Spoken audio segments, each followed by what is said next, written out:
quand on parle du mariage, tout le monde a deux choses ou deux personnes au basangani va se mettre d'accord pour que bakoma mutumoko.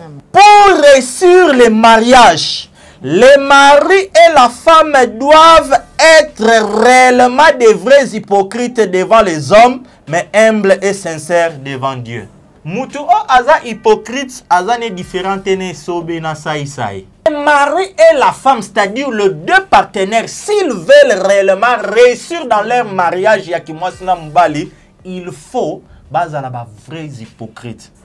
Quel que soit le niveau de problème, surtout si vous êtes déjà marié, n'exposez pas vos problèmes devant les hommes. Faites de l'hypocrisie. Pourquoi? Parce que motema ya mutu oyebi yango te. Nazolo bala bango fo basala na confiance te na boyi nazana makila na bango na mutu. Lelo nazo te ya bango ke Yesu ne mokeli ya libala.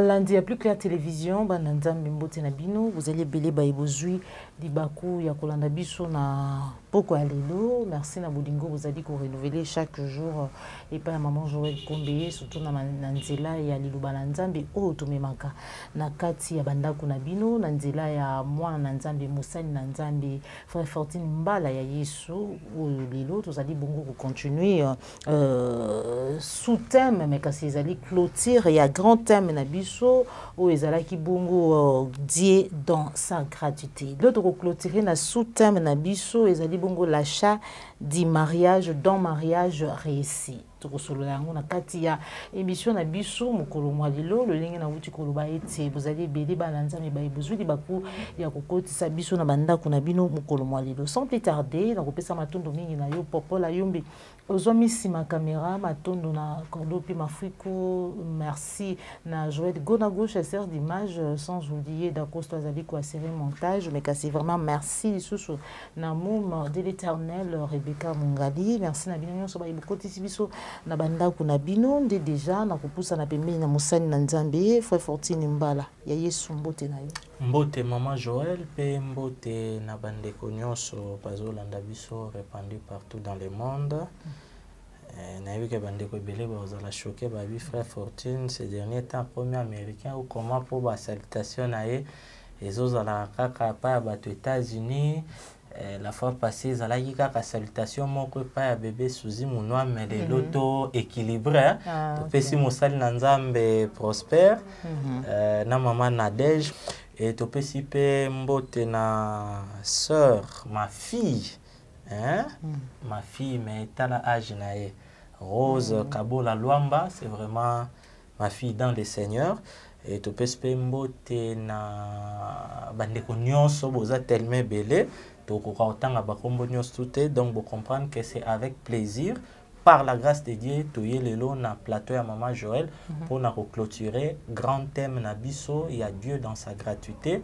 Ndenge Maman Joël a annoncé en que les lots na sous-thème, to 6e leçon où ezali l'achat d'un mariage réussi. Voilà. En tout cas, frère Fortune Mbala, thème où ezali mutu ya mingi, l'achat d'un mariage réussi. Tu es belé, hein, mama bala, belé bazali ko bala, mais kasi, belé ma bala yango ezali ko koma kino na sukate, ndenge batbala pakanda iliboso ya baimi beko tope liboso ya Nzambe ete to balani jusqu'à ce que la mort nous sépare. Mokomona quelque part batba koma ka kino lolenge maloba na bango ebimakate mais quelque part au mona ba divorce ya ka frère Fortune Mbala. En tout cas to pesi yo matoyi to landa yo na sous-thème. Merci beaucoup maman Joël parce que au yebi thème o to banda ki yango lelo eza 6e leçon. 5e leçon to mema makindenge Nzamba mema kibiso to tanga ki pa commentaire ba to musu ba lobi to moni mutute to moni mukila to comprendre que wa ba ben sensé ba to moko to yebi na bango ezanan meba oya yesu malgré ndenge to kendaki bazwaki quand même penser parce que ce sont les choses spirituelles. Il faut osana aden ya lola même ata sokozo vivre na masumu ndenge yesu alobaki mes brebis entendent ma voix. Donc yo moko place ozali o comprendre que non oyoyo eza ya biso. Alors maman Joël na bandeko bozolanda biso lelo vraiment na kosenga bozala poser par la grâce de Dieu, eza sujet moko oyo eza un peu complexe. Alors na osepelana kene malembe na sengi na yo ndeko ozolanda biso zwabik na papier, c'est un enseignement. Parce que faut y parole, il y a les 5 ministères, il y a parole, c'est pour le perfectionnement des saints. Quand il y a perfectionnement, tout le monde a travail, il y a réparation et puis préparation. Donc tout ministre de Dieu est censé d'enseigner la parole. C'est bien, nous dénonçons, nous exhortons, mais par la grâce de Dieu, la petite portion, il y a grâce au Nzamba Pesibiso, to enseigner malobanae pour que le peuple de Dieu azala édifié. Alors maman Joël na bandeko bozolanda biso, je crois déjà bozu babik na ba papier pour awa wabino bozami politique soko zalaki ba chaîne moko lingaki peo ba chroniqueur de le héros boche soki musique ya frère Nanyo. Le roi ba frère ango pe balingo bongo la mutema te balingo keneka pa ba sœur Nanyo yango totiki bango kuna a pause musicale ezate tokoti mbala moko na mateya na biso. Alors, 6e leçon, le lot sur l'achat d'un mariage réussi. Et l'autre d'abord, est très important, dans pour ça, pour comprendre, dans Genèse chapitre 1er, verset 26 à 31. Genèse chapitre 1er, verset 26 à 31, Maman Joël, Okoki Kosunga Biso. Genèse chapitre 1er, verset 26 à 31. Voilà. Oui, ou soit 26 à 31. Bible lobby. Puis Dieu dit, faisons l'homme à notre image, selon notre ressemblance, et qu'il domine sur le poisson de la mer, sur les oiseaux du ciel, sur les bétails et sur toute la terre et sur tous les reptiles qui rampent sur la terre. Dieu créa l'homme à son image. Il le créa à l'image de Dieu. Il créa l'homme et la femme. Dieu les bénit et Dieu leur dit, soyez féconds, multipliez, remplissez la terre et la sujettissez et dominez sur le poisson de la mer, sur les oiseaux du ciel et sur tout animal qui se met sur la terre.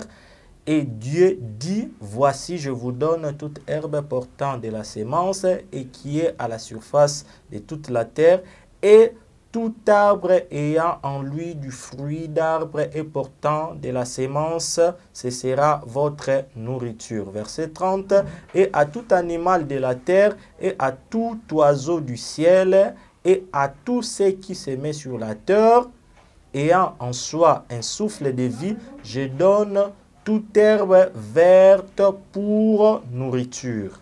Et cela fut ainsi. Alors, verset 31 pour finir, Dieu vit tout ce qu'il avait fait, et voici cela était très bon. Ainsi, il y eut un soir et il y eut un matin, ce fut le 6e jour. Amen. C'est un enseignement pour supporter à taba verset mousso survolé, mais par la grâce de Dieu, tu coupes ça, moi, bah verset est belé pour que penser par la grâce de Dieu, et à la communiquer. Pourquoi totangi verset oyoyo, et ça juste pour captiver attention ya ba nzambe na sensibilité et puis na attention na bino vraiment na kati ya maloba na nzambe, parce que lelo est la 6e leçon. Or, quand nous parlons du chiffre 6 par rapport au Nengeto Tangi, c'est en rapport avec la création de l'homme. C'est-à-dire par rapport, il y a chiffre 6, Nengeto Tangi na Genèse 1, 26 à 31, tozomo na formation ya mutu, création ya mutu. Alors, il est très important en matière, oyoyo, mon frère, ma soeur, aux à la très connectés, aux à la attentif ou attentive, parce que quand nous parlons du mariage, la chaîne de mariage reçu, maman Joël Nabandeko Bozolanda biso, déjà, tolingi tolobela que na katia émission o tozolobela 2 dimensions du mariage. Alors, comme na lobi enseignement pour na bandeko o bozokoma, dans cette émission, nous allons parler du mariage dans les 2 grandes dimensions. Alors, la première dimension, elle est charnelle, c'est-à-dire entre l'homme et la femme. On a dans Genèse chapitre 2 verset 24. Maman Joël Azobong Selabiso, Genèse chapitre 2 verset 24. Pour la bande kobozo koma tolobeli yango que na mate na biso alelo soute mezali l'achat d'un mariage reçu. Bobo sanate pendant que maman Joël a olukela biso verset passage clé. Il y a grand thème na biso ezali l'achat plutôt ezali na Esaïe chapitre 55 verset 1er. Kuna tozomona ngo Bible ezotalisa biso venez acheter vous tous habitants de la terre sans argent, tosomba 20 miliki ou soit toute autre chose. Yango les 5 premières leçons to mona ki ba différentes choses oyoyo toza kosomba. Mais to beta ki sete koloba ke achat oyo maloba na Nzambe Esaïe 55 ezotalisa biso eza totalement différent na ba achat nyonso oyo to vivara na se ya mokili oyo.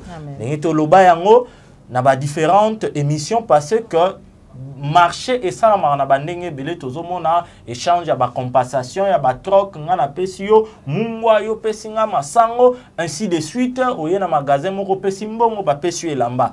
Mais achat oyo Nzambe azotalisa biso ana makomi na ye ezali gratuitement. To développer ki yango on a plus encore le temps ya kozonga. Donc beaucoup t'en a plus clair télévision, beaucoup t'en a vérité ou réalité dans l'église, beaucoup on a les 5 premières leçons et vous serez édifiés.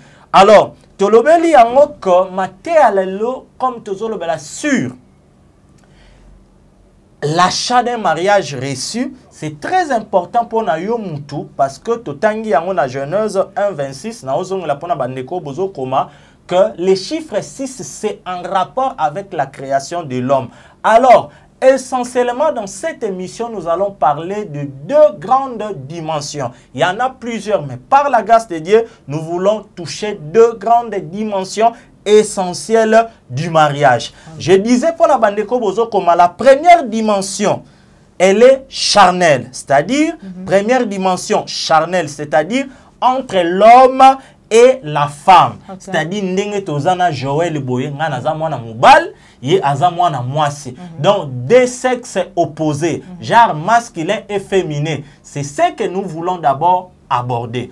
Pourquoi maman Joël pendant que zo luk la biso Genèse 2:24 parce que oyo mona lelo sous prétexte nassé avant oyo bazel ya côté entre guillemets évangile véritable parole spirituelle, il y a beaucoup, je dirais, entre guillemets, serviteurs de Dieu, oyo azozo maloba na Nzambe, azo memango kaka na dimension spirituelle, te lobi gloire à Dieu, même mabe honnête frère Fortune azo telemela ezake, ba komi koniye même ba contexte historique, c'est-à-dire, ozo mona noir, blanc, ba komi, na Bible ke non. Par exemple, Yesu abakamaki au milieu de 2 voleurs. Mouta matimba la moko na révélation, olia soukawana parce que Saint-Esprit memie mais azo nié. Yango komona ba bêtise ming et komi atatangi na Bible tozomona baptême mai te. Bozo comprendre te o baptême mai ezalaka te.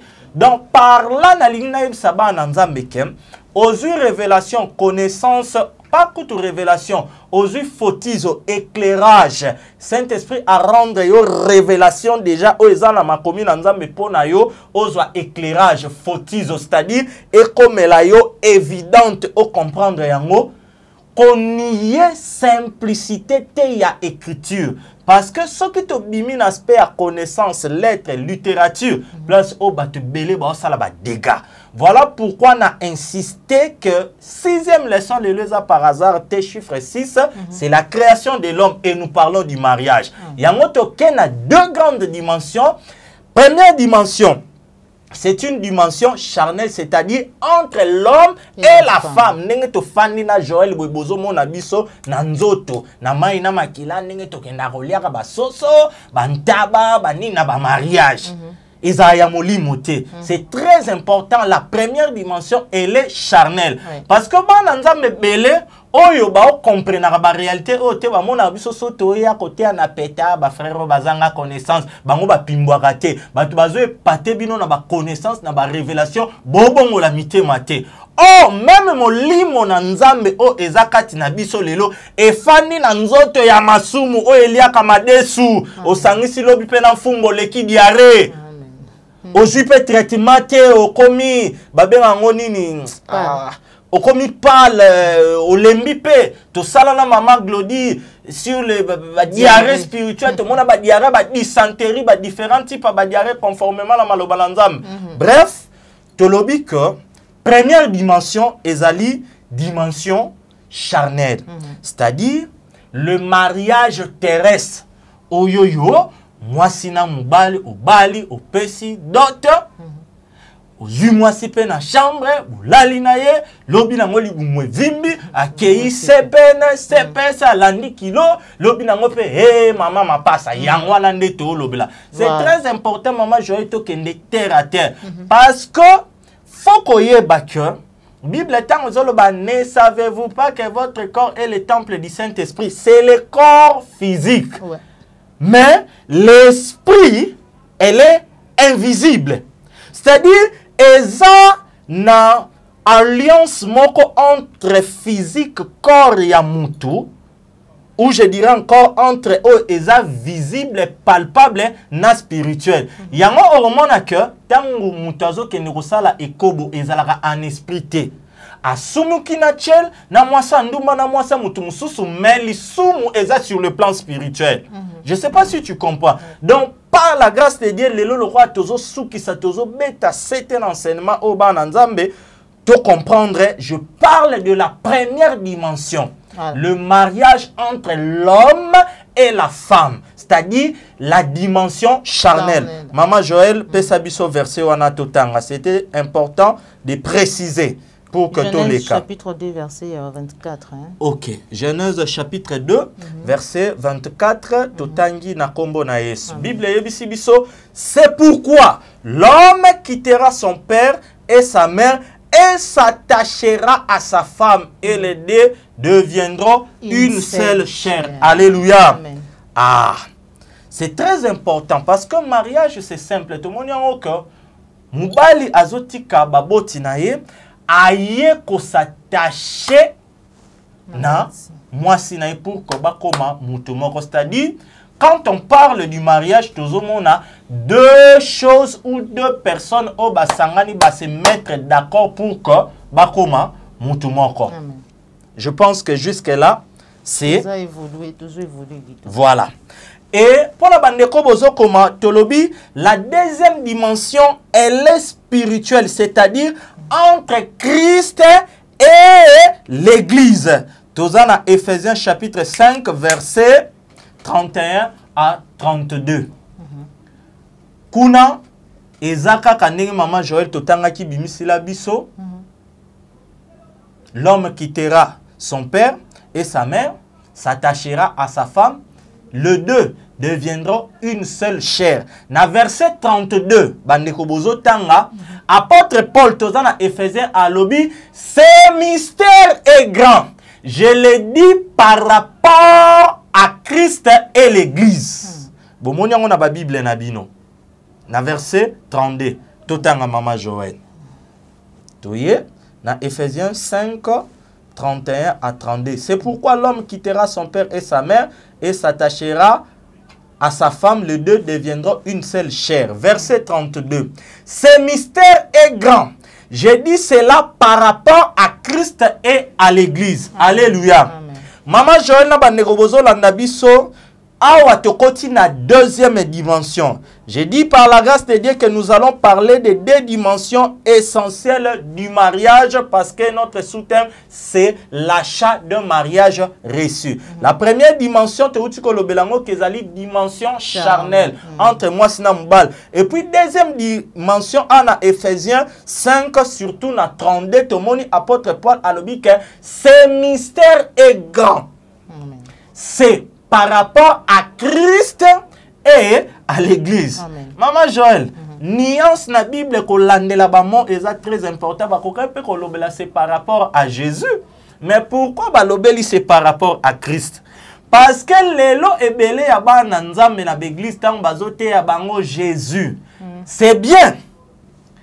Jésus o bazote ya bango et sous kana dimension charnelle ndenge Yesu alesaki batumapa ndenge Yesu asalaki ba miracle mutu azalaki kotanga makila Yesu asimbie lamba na ye mutu wana mwasi wana asimbie lamba na Yesu azui lobiko c'est bien. Jésus faisait de miracles. Jésus donneur de pain et de poisson. C'est bien, mais na évité sur la 40e leçon, je crois, deuxième temps, l'achat de ta destinée finale. Est-ce que toi, tu penses que ce sont les choses passagères, éphémères, yangonande mutu eza essentiel ou je dirais encore primordial en accord avec Matthieu chapitre 6 verset 23 qui dit que cherchez premièrement le royaume et la justice de Dieu. Je dirais c'est faux. C'est bien d'être guéri physiquement. C'est bien d'avoir le mariage, d'enfanter, mais c'est mieux d'entrer dans le royaume parce que c'est la recherche recommandée en première position. Alors, Maman Joëna Bandekobozo Landabiso, la deuxième dimension, elle est spirituelle, c'est-à-dire entre Christ et l'Église. Sotoye dans Matthieu chapitre 16, au moins dans le verset 16. Likolo na ngona nu Yesu atuni ba disciple na ye nga nazana bino banani balobaka o nga nazaliwa tokotanga te to le kabino na bandaku bo tanga. Na Matthieu chapitre 16 verset 16 au mona que Pierre, Simon fils de Jonas, s'efface a eu révélation pendant que bamsusu balobaka Yesu aza Jean-Baptiste aza prophète ya lobi tu es le Christ. Alobaki te que tu es Jésus parce que bazalaka déjà na Jésus moi na Marie. Malobi tu es le Christ. Yoka par la suite bandeko bootanga parce que c'est un enseignement. Yesu aoya kolobaka ce ne sont pas la chair et le sang qui t'ont révélé ces choses, mais c'est mon Père, c'est l'Esprit. Donc, on comprend que révélation oyo nzambe asungaki Pierre azwa par rapport à Jésus na dimension ya Christ. Et faut que maman Joël, quand on parle du Christ, on voit la crucifixion. On ne peut pas parler du Christ sans la croix. Parce que Christ c'est crucifixion. On ne peut pas parler de la croix sans parler de la gloire, de la puissance de Dieu. Parce que c'est à la croix que Christ a changé la malédiction en bénédiction. Amen. La condamnation en libération. Amen. La mort à la vie. Amen. Alors, c'est très important à Wawa, tant apôtre Paul Azolobake, ce mystère est grand. Je le dis par rapport à Christ. Oh, merci Saint-Esprit. Il y a une belle onction, mais ok, malé. Je le dis par rapport à Christ et à l'Église. Donc, par là, na bêtise, c'était pour nous dire que deuxième dimension, elle est spirituelle. Parce que Jésus était là avec eux. Abimina Libumouya Marie. Naba chromosome union se coca et non 23 locaux la hérésie. Il y a José Ndita parce qu'il était 100% Dieu, 100% homme. Amen. Vivant sur cette terre. Mais Paul a dit que ce mystère est grand. Je le dis par rapport à Christ et à l'Église. Au comprendre les dimensions et à Christ te expliquer. Alors, c'est quoi un mystère? Mystère ezali mabombami. Mystère eza eloko moko o eza caché, eza appelé à cause à la révéler na futur na tamoko quelconque. Amen. Donc, tu dois comprendre que mariage, oh, y a biso et un mystère. Ils ont d'abord caché, c'est-à-dire elle est spirituelle, mais elle la révéler manifeste au temps convenable. Amen. Et eza kalaming te Maman Joël na yebisayo. Alors, tant tolobeli na Matthieu chapitre 16 verset 16, apôtre Pierre, Simon fils de Jonas a eu révélation que tu es le Christ. Pour la première fois dans la Bible, Maman Joël, mon église est à la mentionner et à la verset 18. Il y a Matthieu 16. Yesu Masi a tali tata sungi Pierre a zubilo kwa likolo Simon fils de Jonas. Yesu Masi a tali a le ezanzo tuna makilate mute souffle. On a 18. Ayebisie un mois. Je te dis que tu es Pierre, c'est-à-dire Simon fils de Jonas. Pierre wana liboso o Yesu ayebisa ki ezope sabiso Petro, c'est-à-dire la petite pierre caillou. Sur cette pierre wana tautologie à lui second, c'est-à-dire lui-même Christ Petra, la grande pierre, la pierre principale de l'angle. Je bâtirai mon église. Donc, on comprend que même les solos à l'église est bétamaki clairement parce que Pierre peut apimbuka qui. Alléluia. Donc, à mon aki kaka yesu na dimension moko charnel était mutu. Comment yo yebisa yoza kayu? Eza injirte. C'est-à-dire, on comprend que tu mati déjà la dimension moko spirituelle. Mutu yesu yebisa yoza kayu. Likolo na nga libanga munene na rotonga église nanga. Alors, c'était important de fungwamandengwana pour que bana nzambe ba comprendre les deux dimensions toye ba ko séparer yango. Alors, tozo gagner temps. Tozongi sikoyo na première dimension, tolingi to sunga bana nzambe bongo tozonga lisusu na deuxième dimension parce que toza la terre à terre dans enseignement na biso. Premier point. Bandeko obozo koma bokomi boye. Pour réussir le mariage, le mari et la femme doivent être réellement des vrais hypocrites devant les hommes, mais humbles et sincères devant Dieu. Devant les hommes et sincères devant Dieu. Ah, na bandeli bandeko bazo komeza enseignement. Maman, tu as la première dimension charnelle. C'est-à-dire soko bala, jeune sœur, jeune frère, o linga obala, o eza ba clé te opesta te démontrer yango to ana bonne dimension charnelle. Na lobby yango comment bien pour parce que tu lobela sur l'achat du mariage. Pour réussir le mariage. Premier point, nous parlons du mariage spirituel. La première dimension dans charnel, plutôt mariage charnel entre hommes et femmes. Dimension charnelle. De le bien que pour réussir le mariage, premier point, le mari et la femme doivent être réellement des vrais hypocrites devant les hommes, mais sincères, humbles, devant Dieu, ou je dirais encore humble et sincère devant Dieu, c'est la même chose. Alors, le rôle de Tozol là est comme chaud, hein? Les enseignements, vous posez question, t'es au Kende, Simba maman. Vous savez qui, hein? Simbi la tia, na Simbi frère. Ben frère, mais. Sur les amoutuka ya Manuel, tika mwata na première. Soko za la kota ki ngasani ba pechu abayelo su mabanga tia mutuke bougete. Amen. Toko bana. Voilà. Tant que tu as un dictionnaire, tu as une dimension charnelle. Et lorsque tu es choqué, tu as frère et ça hypocrisie. Les frères Fortine a lobby que les maris et la femme doivent être réellement des vrais hypocrites. Bah hypocrite, j'ai dit oui. Dictionnaire, ils ont défini mutuo aza hypocrite boy. Bah négobozo comme définition terre à terre. Une personne hypocrite est une personne qui fait semblant d'avoir de valeur, virgule, des idées, virgule, des sentiments, qu'elle n'a pas en réalité. Donc, c'est quelqu'un qui dissimule ses véritables intentions, généralement dans le but de plaire ou de manipuler quelqu'un d'autre. Et ça, YouTube.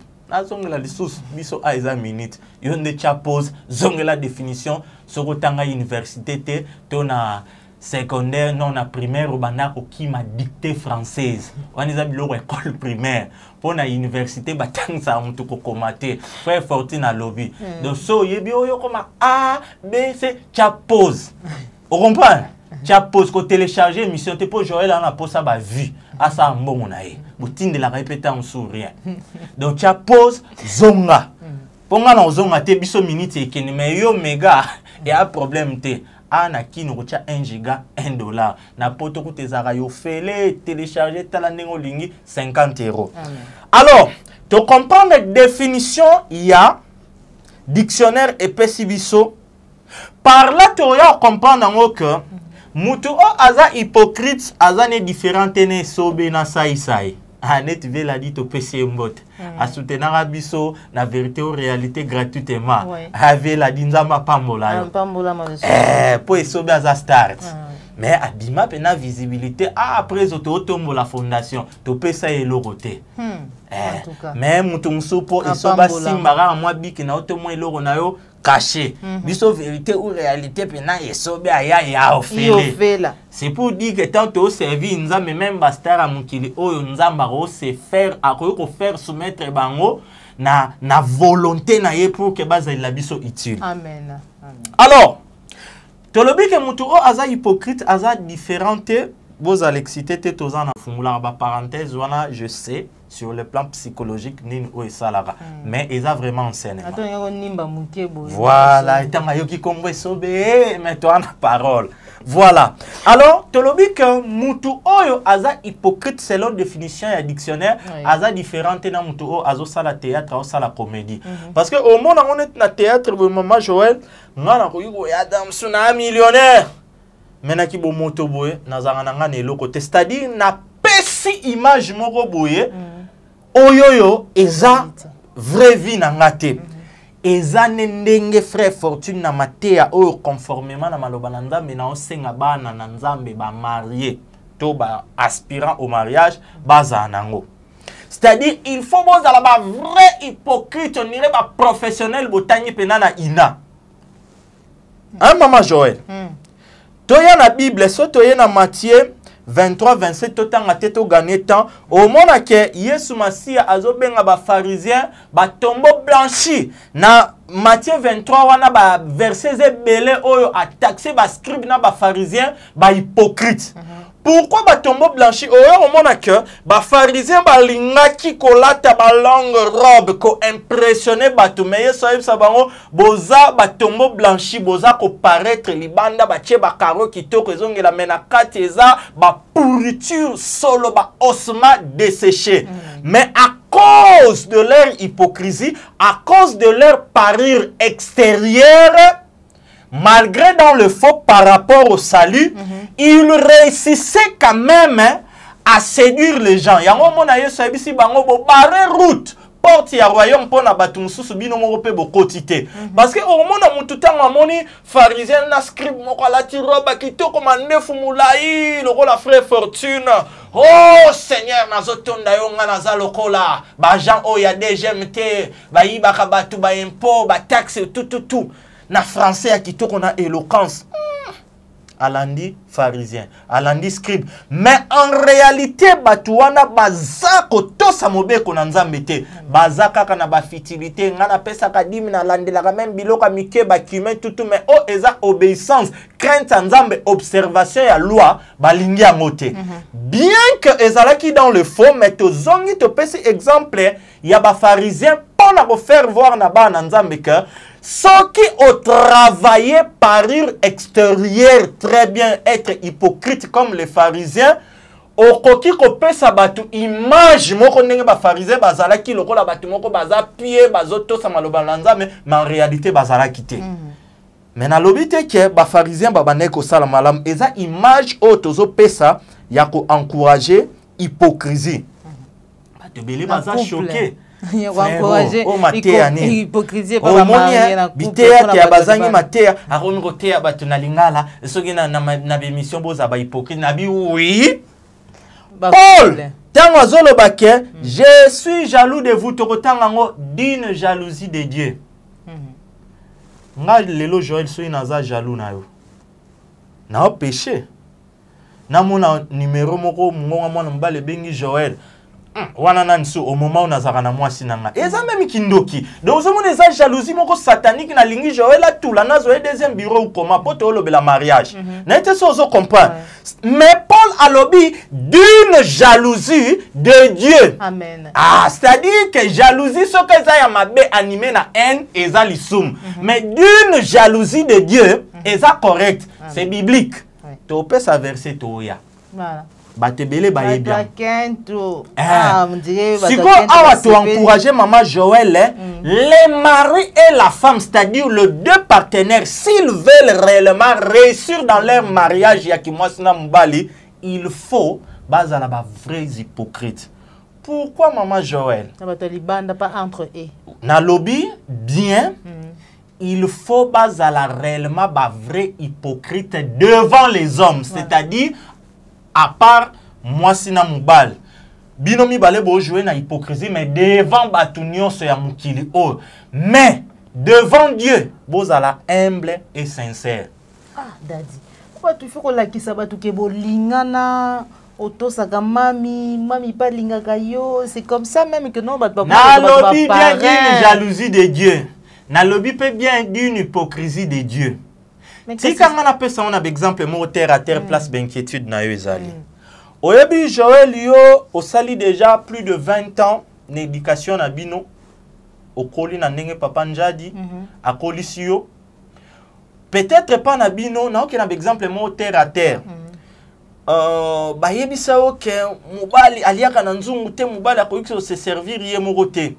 Okutan sikona mubali moko akola na ye na vie moko ya mame ndenge bakino balobaka interna pa mama leki pa noko lokola na camp militaire donc po na ye mubali alamba fufu alamba ni elobelaka ye rien siko jara mubali wana tombo balani yo na éducation o ozui epa na bino mubali akoko lamba te mubali akodo mubali aza chef seigneur mais ye po na ya mesana bonga ate chéri na nga lembi apema na ye yo sikoyo te chéri tika a erosala nini yango tolobeli mariage ya outil na éducation na epa na bango yo po outil na éducation na pa na bino sikoyo bobala na pour que bo sala mariage rien que de petites choses là ça peut vous créer des problèmes des querelles des incompréhensions.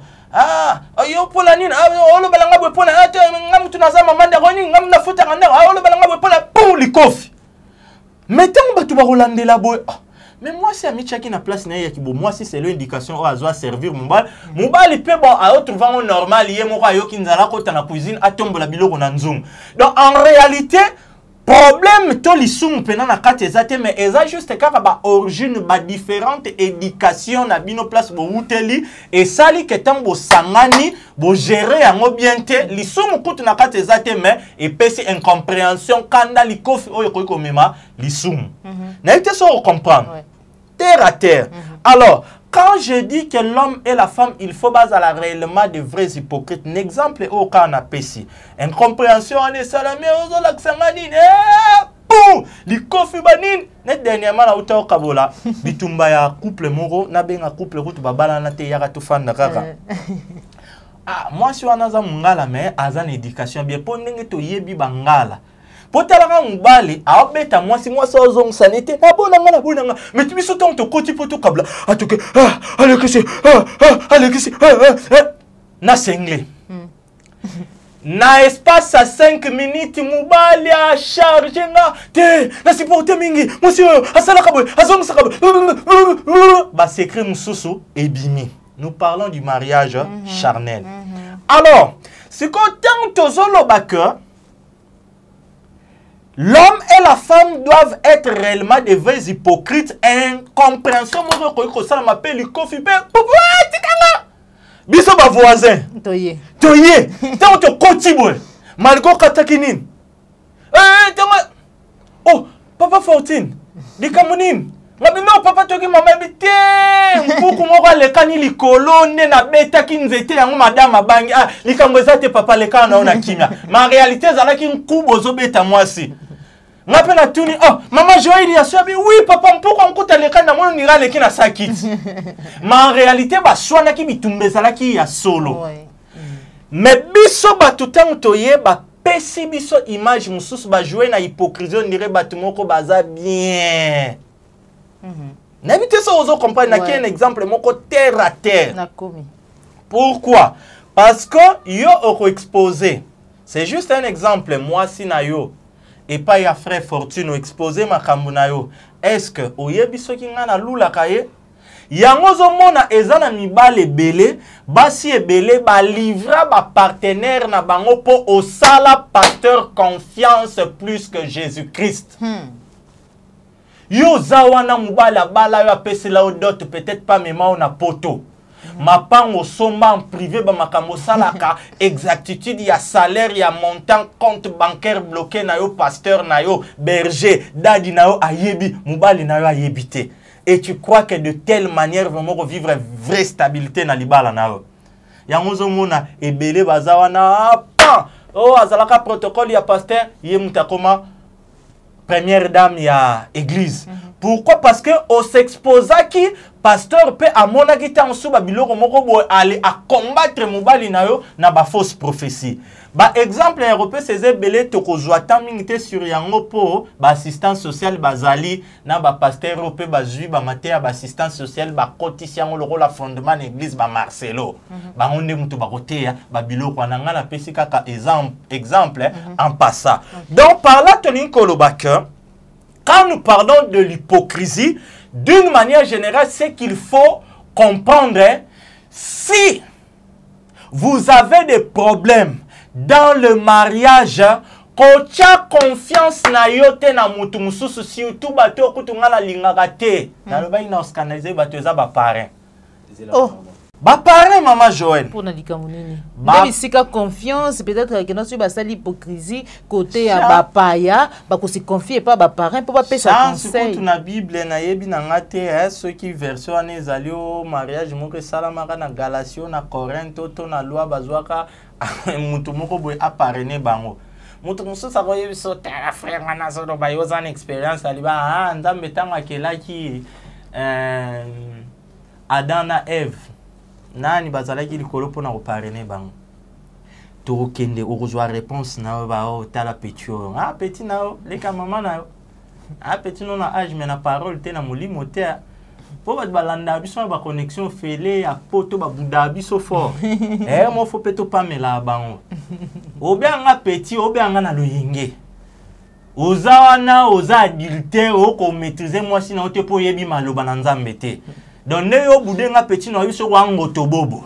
Alors mi kiti ça pour comprendre maloba na nzambe. Amen. Mo fo peto famille na kombo na Yesu. Na kombo na Yesu. Yo kam ser moko ala ndabisa bi frère est-ce que bongo la mutema yo ka ba terre mais wazala ka shege na ba pavio azandu te. Problème te. Yo yebisanga ka makamu na olo beza conforme te na maloba na nzambe. Vous comprenez to comprendre te. Tolobi par exemple neti ba parrain. Les lois tu vas pesi bango ba confiance belé couple on a tout le monde a bango modèle depuis babala na 20 ans de mariage papa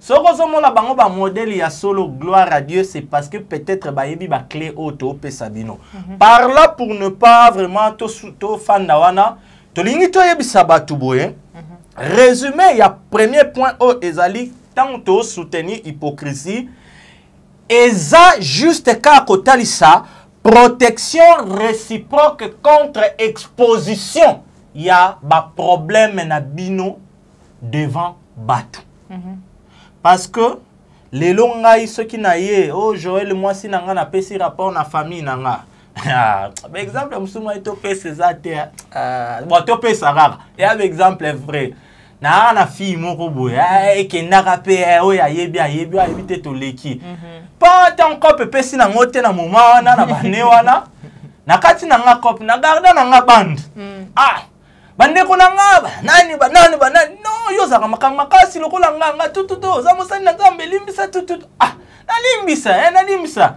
na récupérer grande sœur na nga médecin na lingaka mingi majwa mbala na yise docteur tala alabi akende libela toza kutusuna posa na abi yoka atangisi ko komba mwana alabi even azana posa ko mona kana onoko na ye On comprend? À côté linga po nazaya ye. Nenge moko pe la fille, soka pe si version ezala ya solo to alukuta pa na bango. Frère wana alukuta. Aza okola l'homme ya nini oyo tout aventurier. Alexa mwana biso Mais biso de mututo yebi ba vraie version na mutu moko oyo tozo kende ko développer. Parlant d'exemple vrai terre à terre to linkoloba que quel que soit niveau ya problème, surtout si vous êtes déjà marié, n'exposez pas vos problèmes devant les hommes. Faites de l'hypocrisie. Pourquoi? Parce que motema ya mutu oyebi yango te. Deuxièmement, pourquoi tu as encouragé bino na hypocrisie? La seule personne au hasard capable ya kosunga bino dans les vrais sans intérêt à parti pris pour que mariage na bino ezala bien, c'est Jésus-Christ de Nazareth. Amen. Pourquoi? Parce que il est l'instituteur du mariage. Yamana bandeko obozo koma, bon notez bien. Les deux conjoints sont obligés, c'est-à-dire c'est obligatoire de demeurer toujours dans la présence du Seigneur parce que c'est lui l'instituteur du mariage et le témoin fidèle de l'alliance entre les deux cœurs. Amen. Oyebi, jour ngana monaki Joël, c'est juste un exemple pour azape moi na moi si te opesa. Na bandi bolingo nanga ko matana mutema na ye lokola mwasi. Avant na lobela ye que Joël je t'aime. Avant il pas constaté que non fortune alinginga. Témoin fidèle ya bolingo o ebotamaki na kata mutema nanga, c'est lui qui sonde le cœur et les reins, c'est Jésus-Christ. Tant ngana bimisi parole. Ata Joël a yebsinga te ngana linga mibala mitu minene te ngana oze alibala poto. Mais ya yebi ke wana lobine kaka ndenge ba se rebelle ba loba ke non tikilanga une semaine na prier mais na sa mutema acheba aner bolandela ya sala ka wapi azanga na salaire a combien mutu ka wana tambula nango ya yeto ya bandeko ne bazanga na poto. On comprend? Yozo mona ka ser wana za spirituel a yebsinga to benga na kate 2 semaines azana prier, c'est faux. Wana ba ser ba lobi frère muno kwa pandi biso ko mingi soko monika ser ona yo kitikilanga na prier sili frère soko zona attente wana ko tala sommaka déjà ma veste par la foi louaka déjà sale ozo panza batu boye dadi ne azanani ayebi angote mama toza na dimension charnelle. Amen. Oh tikelanga un mois na luka volonté nzambe. Mais moi si soka boyo. Ata tala luka so volonté nzambe. Alors par là to ce qui c'est bien mais to lingi to lobaka. Soki ba problème eye. Devant les hommes, na premier point, bossa la sembla, bossa la hypocrisie parce que même mon sali na nzambe. Oh yo, oh se confie dans le moindre détail. Il a des limites, il a des failles, il a des sentiments. Oh yo, yo peut à kokiko orienter bino dans le faux. Parfois, ça n'a pas bonnes intentions. Souvenez-vous, na temple, Anne azole la passe ya motema eleki kozanga kobota rival na ye penina a se moquer na ye. Tellement bon de la ki mingi maloba na ye e bima lisute munoko nezo ba diseka tant wana doit en parler langue za ginante. Eli mosel na nzambe ya solo. Ayi atali mama keba yo yeko sakana inzo nzambe na ndako nzambe omeli masanga na yo. Ana lobi te mosali na nzambe na langue te zande chagrin passe ya mutema na ngale tsangu tsikoyo Elia mizongisi pena na dimension ki bonzambale mbala moko biloko euti mbinguni, c'est-à-dire lola ekiti mosakoli Samuel abotami. Par là na dingina lobaka mosali na nzambe wana koyoko za dans les vrais neti batu frère Fortune na moni basali na nzambe beli na internet na kenda bwe bakosanga mengai Saint-Esprit tinga kapa na yo, c'est bien. Frère Fortune azana singaluke tuté azaka na Yesu mafia, mais frère Fortune azamutu quel que soit de bonnes intentions. Maman je ono maté a oba faux pasteur ba oté angote biso ton toté ango to ana posa to libérer bana nzambe ba kende na makolo ya Yesu biso pe to tika la libre pour nga mona ana ba komba nanga na moi si nanga na ba ndoki oto benga na de près ou de loin na ba ta quartier na mutu mususu sala ye le côté sko tango yo pozo ya na te tango zo ya na mikumbanga na télévision stop verset yango to pesi yango moni oto sala po nga na me décharger nanga mikumba na yo ba problème na yo yesu panneau indicateur nenge Philippe alobaki montre nous le père cela nous suffit donc lelo na yebisio mama c'est bien o senganga conseil na kozong soka na maloba nza mais soki oye ko se confier nanga à 100% frère sœur po na libala na yo na koloba nanga c'est tout ce que tu ndinga moi $100 o risque peut-être on chose à prophétie lukuta naza mututs po sawana ezolobisanga nazoloba na bango fo basala nga confiance te na boyi naza na makila na bango na mutu lelo nazoteya bango ke yesu nde mokeli ya libala amen on azoteya yango nde vérité soko moninga en privé etali yo otindenga mwa chemise azara mwa nini aloba mobali noka aza mabe po lobi code mususu eza naza mutu nalobi teke na salela yango mais totalisa bato ke tout peut arriver tokomi na moment moko ya sauve qui peut biso ba vrai serviteur to libérer véracité ya évangile na simplicité pour que moi na nzambe nyonso azwa part na ye merci basali biso sin to chité par là to comprendre yango que quel que soit problème te rotika la teka to bana rotanda exemple nyonso to brosser pour que bato va comprendre que il ne faut pas se confier na famille na yo ngana ba yana ngana poto na yana nga général eso meki na ngato kanisa ngana mwana ntuka papa na biso kuna beta ngata mbatate yo fiotolanga siu nyonso wana mama eza pamba mais qu'est-ce qu'il faut faire to lobi yango na premier point que l'homme et la femme doivent être réellement des vrais hypocrites devant les hommes mais sincères et humbles devant Dieu. Maman Joël, eza peut-être na ndeko moko eza kanae. Obalaki mama na 20 ans zalaki nzoto makasi boboti bana 4-5 comme munene ya madobo limbisa mabele kwei eloko moko kande batunsu baloba ko changeaka te olembi. Ça peut arriver na kibomoto. Ozomona ba ujana bazoleka na wana telema lokola phare na banzela ya matadi nenge to kwazaka minda 50 100 pam ezopesa yosko tali ya mama ekita onire ba miyibi ya kingasani ba yibaki yo ba fara mituka bo comprendre. Ça peut arriver na kibomoto frère en Christ papa oza déjà na 60 ans olobie ya Gertrude DG kita bana mikolo o déjà leki 18 ans za mineur te otali déjà la police et loko ezate no tel torokota bien c'est bien Olando et Telemawana okoi ne kobo mais toinko kena exemple on a te elo on a nina yebisa bana nzambe poto gagner temps ezaka. Ça peut arriver dans le mariage. Moi, si ton moubal au dégoûté l'autre partenaire. Na lobby ango tu fais semblant l'hypocrisie devant les hommes. Oye vraiment boué passe pour faire naba master. Ah mon cher, tu comme 18h. Ah non, na yoki pour ça chéri nanga. Ah non faut nazo pas chéri nanga. OK, ipe batoni. Ya mona ondeye mtabala ceux qui première dame Tony moi ce n'est qu'à moi mais tant comme appelle na parler moi ça moi ye kakabwe mutu basilia ye bikutu chapointe munoko solo. Passe Otaïta msou petite mon rappelle ça qui au bonjour ana olia shingo maleki na solo ya deodora qui toko bonjour. Oh bah bonjour mon on dirait muta osala vocal bonjour. Toza batu toye ko sunga mabala. Sko otali obanga nzambe moi shoyo kufundi kaka basuki ayebi shampoing te mutu solo munoko solo mapeka solo ayebi ko se raser te. Image place pour faire na ba master wana bazana ba 8e 50e 60e bureau ezonge do petit doit parler bien na rejoyer kaka moi deuxième balle moi katulaki a di moko boya. Mais qu'est-ce qu'il faut faire? Tant on va penser wana nyoso zo ya tozongi na passage en ezalaka Galates 5:16.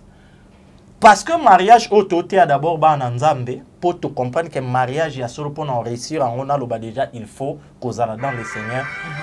Galates 5:16 Bible je sabiso marchez selon l'esprit et vous n'accomplirez pas français marchez selon l'esprit et vous n'accomplirez point ce qui peut pas et talibino le désir de la chair. Amen. Donc c'est-à-dire papa maman nzoto ekoki koningisa otali mobali oyo pe tolembi fonction publique yango salaire ya malonge yaka nango te kuna papa wana azopropose nga boye. Qu'est-ce qu'il faut faire? Koya kobona Joël te nga kutu mobali na nga basali 60 mois impayé kutu moni ndako wana nga mutu nakoma kofuta ngo na mbongo alikele basongi na teki mapate. C'est faux. Oyebi Joël te tanga koya kobetela opi. Oyebi opi te tanga kobetela nadi okosutuka boye bozanga valeur.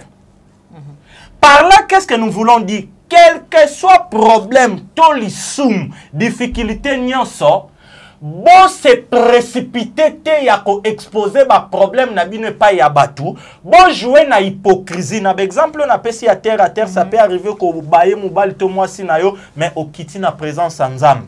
Ce sont des prières que ba païen, plutôt ba Nzambe belé ba salate, on va réussir dans le mariage. Seigneur, aide-moi, soy na tali mwasi na nga. Na oyoka mutema kanda loko la lion ya zamba. Pesa nga bolingo. Nzambe oyo akela libala oyo na plan parfait na ye zake mwasi moko mubali moko. Tango amoni oye avec humilité et sincérité, il est capable ya kolongola degouana, il est capable ya kopesa o makasi ya kosunga mwasi na yo ya kolinga mobali na yo. Pourquoi? Parce que oyebi ke ebele ya ba problème oyo to exposa na mabala na biso pa ya batumsu yango ifungola biso ba porte ake beta lisolo pa oyo oyebi tadam na ete babwakela o mauvais sort. Otamboli omoni ba chel bilongi kitoko yebwe mwasi na komi lokola zombie.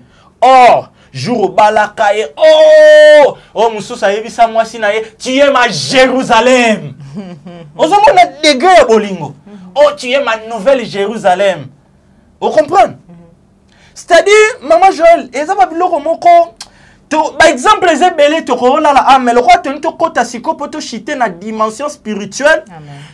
Et c'est important, moi, par exemple, te peux si pour na kosunga bana nzam parce que, olega, ceux qui ont raté mariage terrestre, oyoyo, lola na yo pe eza compliqué. Yangozo mona ba évêque ba chantre belé o baza ba divorcer ba remarier. Lola na bango eza compliqué.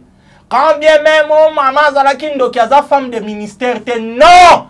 Ba pharisien ba tuni yeso ce qui moi si wa sa yeso alobi au commencement il n'en était pas ainsi. Ce qui n'a permis ki ngai nzambe Moïse a pesa bino ba lettre ya ko répudier basi na bino pon adultère tout c'est à cause ya endurcissement ya mitema na bino. Dans l'église lelo avec l'aide du Saint-Esprit ta femme peut déconner na tindi bino ba mama te c'est vice versa même mobile. Akeya beti libanda pa ya mobile to pa mwasi mususu mais avec l'amour de Christ qui nous a accepté na basalité na biso na masumu na biso, il nous a pardonné, purifié par cet esprit là, le Saint-Esprit. Tu es capable, je dis bien par le Saint-Esprit, tu es capable de pardonner l'infidélité de ta femme ou de ton mari. Ce qui te les cas, te belé les lobes réussir na mabala, c'est parce que basu plus de temps. Aïe des heures consultation. Na frère Fortune na téléphone, na pasteur mora senga ki 100 €. Abaninga kutu mobali nanga, to banaka na yeboye, to zongsaka na yeboye, tout. Oui, c'est bien, naza mutu naza mosali na nzambe, mais est-ce que est dérangé wana, OK ko partager na muninga, na pasteur, o partager yango, c'est-à-dire yeso lobi boya na mikumba na bino pananga. Yo obaye mwasi na yo komi ko s'inquiéter, yeso lobi ne vous inquiétez de rien. Mikumba na bino ba inquiétude na bino nyoso boya na alors, pourquoi beaucoup de gens échouent? Parce que tu es sur la réussite, l'achat d'un mariage réussi. Beaucoup de gens échouent dans les mariages parce qu'ils sont plus ouverts, exposés, bazaba haut-parleur devant les hommes, mais bazaba mieux et hypocrite devant Dieu. C'est qu'on photo inversée en haut. Soyez dessous de baba devant les hommes, des hypocrites. Ah, tout va bien, j'aime ma femme, j'aime mon mari, mais devant Dieu, au fou non, Seigneur, aide-moi. Mobali o na okokate, mutema nange suki. Yawe sunganga, moi si o na okokate, mutema nange suki. Pourquoi? Parce que c'est Dieu, les témoins fidèles de l'alliance, dans na lobby, oyoyo asangisa mitema nabino. Bible zoloba que personne ne sépare donc ce que Dieu a uni. Ezate ombula matara lati sarabiso yango ngakuti na lobaka anom pia kanaya. Ata somba ki anon na $150 bana ngabala lanzala. Ata na $30 na koteka un jour na ozambungu na sombi mususu. Pourquoi? Parce que ano otolataka na musapi oyoyo eza ano. Abusivement, alliance. L'alliance, c'est dans le cœur. Même à Tanazana End, na moni ba fia kitoko, ba yoka. L'identité à marié, c'est par là qu'on identifie quelqu'un qui est marié ou na boy ngote bo de format ba popo na ngate mama Joël. Allo eza une moko extérieur culturel pour na bato mukili ba yeba que non a Joël aza marié, c'est-à-dire azana mobile, to na mwasi na ye, ce qui est à mona mobile. To boite, mais to lingito yebisana batu ke alliance eza wanate. Alliance eza na motema libala eza ano o anor tenenge cordon opia bomelaka ya yenzoto. Cordon to somba la biso 2000 francs a ya garantie. Te frère Fortune, ngana lingi kaka ya or. Ngana zelaka jouna okende pas opi je crois Olanda biso na kuti bébé na ya sika. Azangi potopoto toni ngamona ko kange loboko lokola muyibi na zando na vuzi yango. Na keto teki yango $50 to mama somba miliki somba boy aller jour à rozwambongo bien à remplacer mususu. Ce sont des choses batu bakoyiko seka metolingi to yebisa batu ke l'alliance dans le mariage c'est au niveau du cœur et les témoins fidèles de l'alliance c'est Jésus-Christ. Si vous voulez réussir dans votre mariage bozamino konabino bokanga. Que ça soit pas Moussani Nanzambe ya solo, to ya lokuta, que ça soit pas ya maman, pas ya papa, pas ya yaya, pas ya lek, pas ya noko, pas ya tata mwasi, surtout ba parents na ba marraine. Ah, bangote. Ozala ki wana bikamuni na ba parents na ba marraine. Ba sali ba dege belé. Lelo ba parents ba sali ba dege belé. Na babel koleka babel famille surtout ceux qui ba couple o bazana ba mbongo te parrain mutaluela ki bino sal ye muta sponsoriza ki bo mais moi si na yo surtout ceux ka fanda na kondimate likaya bunaet mabale belozo mona fonango mama tika tokei eza télévision Maman Joël Toleki na première partie ya dimension charnel to qu'est-ce qu'on a dimension spirituelle est-ce que mutune ezali totoleka to pesi exemple moko terre à terre pona kosunga to résumé yango que pona ko réussir mariage secret eza moko zwa munoko na yo ba problème ba difficulté na yo kanga liboso ya bato mukili o zala na hypocrisie. Non, tout va bien. Mais parce que piège moussou ses alliés, va te belé pendant un temps.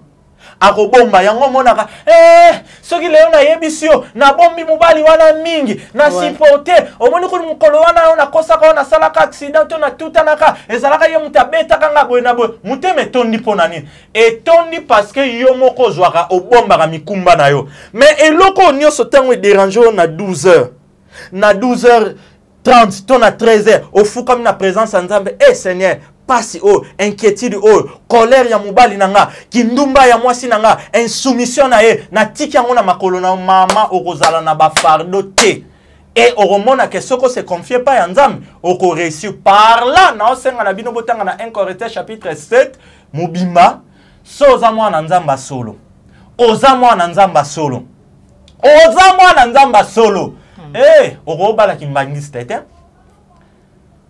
yo ya yo tata azana likolo oya bango tata azana nkamba na chekaka 60 litres ya carburant na kei na moni kuna après mbanzangu nzambe oya lataka safari alie madeso alekilibu c'est-à-dire bozana même fois te oza mwana nzamba solo zola nanga soki nano bali te oza mundimi ya Yesu Masia okoki kobala témoin de Jéhovah te okoki kobala kimbangiste te okoki pe kobala te frère o parce que aza berger aza interprète bala mutu oyo abongola mutema parce que tant toyebisa bato il faut bobala dans le Seigneur bato bele ba okanisa to bala na kati ya église 4 murs comme bâtiment non c'est-à-dire mwasi to mobali oyo motema na ye akatama ngenga aleka na ekulusu abongola motema oyo ke meme mabe koki koya me bino mibale bokokita na makolo ya Yesu o apesaka solution alembanaka na baproblème moko te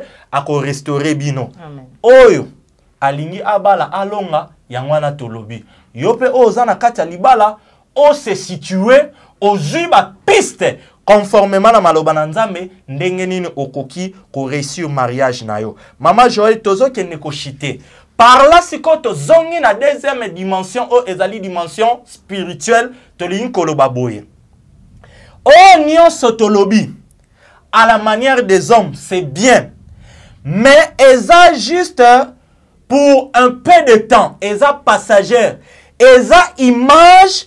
Il y a vrai mariage oyo esengeli tozala na yango. Mama Joël bongisila biso s'il vous plaît 2 Corinthiens chapitre 11. Eza image, il y a vrai mariage oyo il faut tozala na yango na Christ. To expliquer que Christ dimension spirituelle. Alors nini o Bible yebisi biso na 2 Corinthiens chapitre 11 Mama Joël. Tozana 2 Corinthiens chapitre 11. C'est très important. Totanga tozo ke négocier bo pesa biso quelques minutes papa Popol. 2 Corinthiens Pardon. chapitre 2 Corinthiens chapitre 11. 2 Corinthiens. Ici maintenant nous voulons parler de l'église comme Chapitre individu. 11. Parce que tu comprends que l'église elle est spirituelle. Là c'est par rapport à Christ nenge a biso.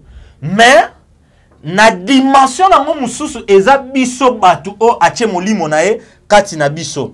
Alors, par là tolingi koloba boy tozalaki na 2 Corinthiens chapitre 11.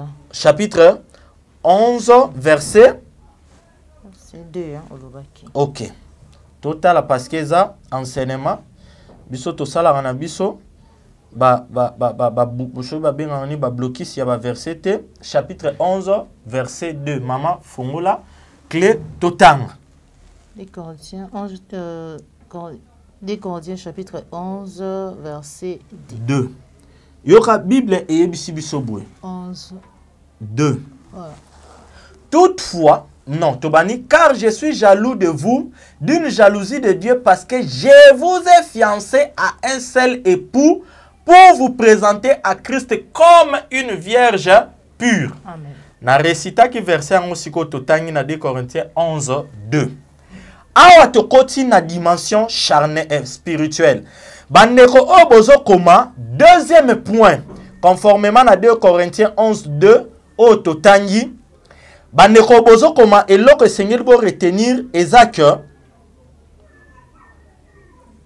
l'église comme individu, c'est-à-dire le rôle à Yonanga, Otondima Yesu, doit prendre conscience de son état actuel. Maman Joël Landangana Bandeko, Totangi Yango Awake, Paul Alobi, je vous ai fiancé à Christ. L'on déjà jalousie si tu développes qui. Paul Alobi, je suis jaloux de vous d'une jalousie de Dieu. Car je vous ai fiancé à un seul époux. C'est-à-dire, deuxième point, Mundimi, Église ya Yesu, Mwana Nzambe, tu dois prendre conscience de ton état actuel que tu es fiancé. 1. Tu dois prendre connaissance de ton état actuel que tu n'es pas encore épouse. C'est-à-dire, tu es fiancé de Christ. Tout peut changer à tout moment. Tout peut changer à tout moment. Tozo gagné dans 1 Corinthiens chapitre 9 verset 27 Bible ezo ebisabisoni n'apôtre Paul Mutalobi, je traite durement mon corps de peur d'être moi-même rejeté après avoir prêché cette bonne nouvelle aux autres. C'est-à-dire le rôle la fiancé na yami Christ. So qui n'atamboli malamute à tout moment na koki kokata na course mais j'aime la parole. Tu dois prendre conscience en tant qu'église, que Tolobelayo, elle là, c'est l'église. Batubo Koma, premier point, et enseignement, Toti Kabinobo Koma. Elle n'est pas encore épouse de Christ, tout peut changer à tout moment. C'est-à-dire, yo, n'est totangi na 2 Corinthiens 11, 2, osa fiancé. C'est-à-dire, nan okomi moi cité, nan babaliote, tu peux basculer, tu peux passer à côté à tout moment. Yango totangi Paul à lobby, na 1 Corinthiens 9, 27, que j'ai traité directement mon corps. Deuxièmement, elle est comparable à une pierre, c'est-à-dire avec ou sans elle, Christ épousera toujours sa vraie fiancée fidèle pour qu'elle devienne épouse. Amen. Nous sommes dans la dimension spirituelle. Deuxièmement, que elle est comparable. Elle là, c'est qui? C'est l'église. L'église, wana actuellement, les fiancés, ngana yo. Yango te lobi elle. Batubozo koma.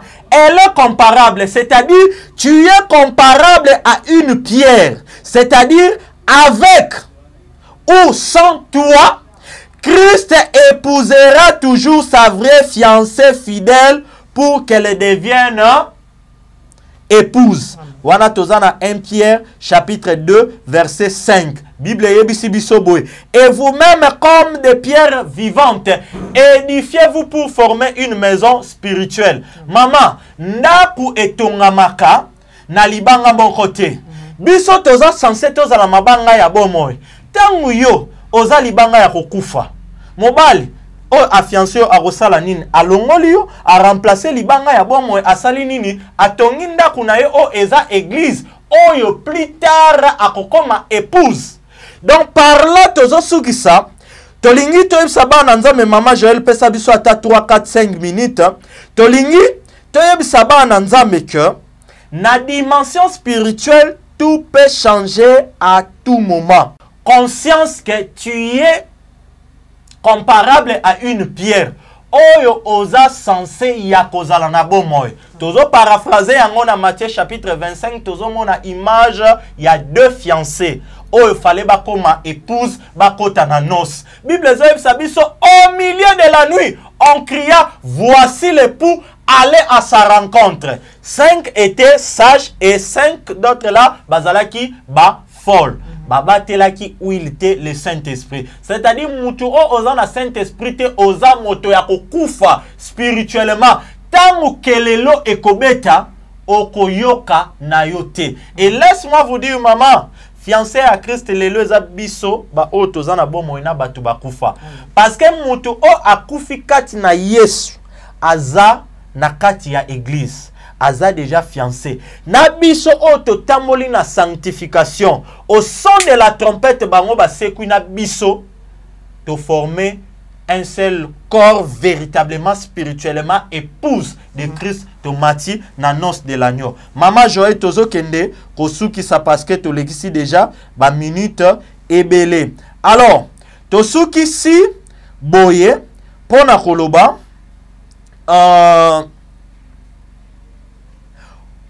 troisième point, tozo gagner temps pour finir, comment l'église doit placer toute la foi, virgule, la confiance totale et l'assurance en Christ. Ah, tu l'as j'hésitais. En Christ. Pourquoi en Christ? Parce qu'il est un, son sauveur pour la vie éternelle. Deuxièmement, Christ est son bouclier dans tous les combats. Troisièmement, Christ est le maître des temps et des circonstances. Quatrièmement, pour finir, par-dessus tout, Christ, il est la lumière, le chemin, la vérité et la vie éternelle. Amen.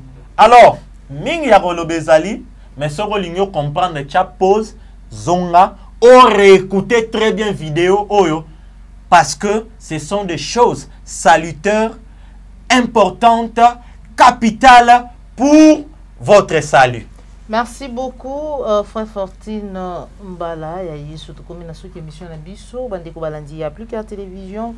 Les gens qui vont clôture, il y a un grand thème na Bisso, dit dans sa gratuité. L'autre développeur qui 6e leçon où les alliés sous thème il y a l'achat d'un mariage réussi. Frère Fortune Nathalie ici pour être olonga libala na yo pour être libala na yo ezala pour être obima molongi to po obima balongi na kati ya mabala na bino nini sengeli ko sala mekasi asuka kika na dimension charnelle te thème na biso ezala ki na deux dimensions, dimension charnelle et spirituelle nde tozala ki vraiment na esengo ya kokuta na bino bana nzambe mokolo mwalelo pona kozwa vraiment bilei oyo ezali pour être ekoka kokolisa ebele kati na mabala na biso na bino voilà nde tokutani bongo mbala sima soki nkolo abateli biso mais kasi yambo tokabona na frère Fortune message na yo pe numéro de téléphone na mokuse. Merci beaucoup maman Joël pour Nathan ou accorder biso te déborder largement ba minute ndenge mukili balobaka mwana suka liaka mingi parfois c'était important rola to clôturer et surtout que oyo to lobeli eza ba biloko moko eza ko toucher batu penza na ba sentiment na bango ya kibomoto et puis na libala ya solo kati na Yesu c'était important to fungwa mamwandam to pesa exemple moko terre à terre to remercier bino plus clair télévision pour la disponibilité ya kufungula biso porte ya côté ya 6 leçons nzamba pambola bino pour na bandeko nyonso o bolandi na bolingwa nzambe nazobondela bino bandeko lelo na lobi na motema nanga mobimba comme d'habitude. Je crois que ba o ya nzambe eza ba clé pour na bolonga na se mabala na bino pe libala ya solo o biso nyonso que ça soit homme, femme, c'est-à-dire genre masculin ou féminin devant Christ et toza fiancé ton moni nini o esengeli to sala pour que to koma réellement épouse. Koyamba Yesu ko prophétiser c'est bien mais ko persévérer ko garder foi ko tambola na ndenge ya lingi yango nde muteza mieux. Mingi ya kolobezali soki ndekoza na posa ya kozala lisusu enseigner na ba mateya oyo en rapport avec le mariage, la famille okoki kokota na vérité ou réalité dans l'église obeti toza na thème moko wana tolobela sur nazoyeba lisusu te la délivrance la restauration de famille. Je crois c'est ça les thèmes tolobela ba makambo oyo totalisa ndenge nini to expliquer toteya pour que bozala bien. Pour finir bolingi bobenga biso numéro ezali plus 243 89 74 86 736 plus 243 89 74 86 736. To souki si pona koloba que bocha confiance totale et pas à Jésus-Christ pour yende mutaza solution ya ba problème physique et spirituel nabino. Merci beaucoup, frère Fortune Mbala. Merci na papa Layom Bozo Makisi Makamia. Merci na Jacques Makabou. Merci na Dakos Azali kwa série montage. Na Bossanité Cordon, puis Mafrique, Joël Gona gauche, serre d'image. Christian Bopat, les référendums. Puis Baignon, so vous avez belé beaucoup de kibiso na banda kunabino. Merci. Tout le temps, bon Mbala. C'est toujours na kati ya plus qu'à télévision. Je crois na thème chouchou. Ou frère Fortune Ngoya Nango. Mikolo Zali Koya. De continuer vraiment pour développer mazali kusunga bana nzambe. Au revoir.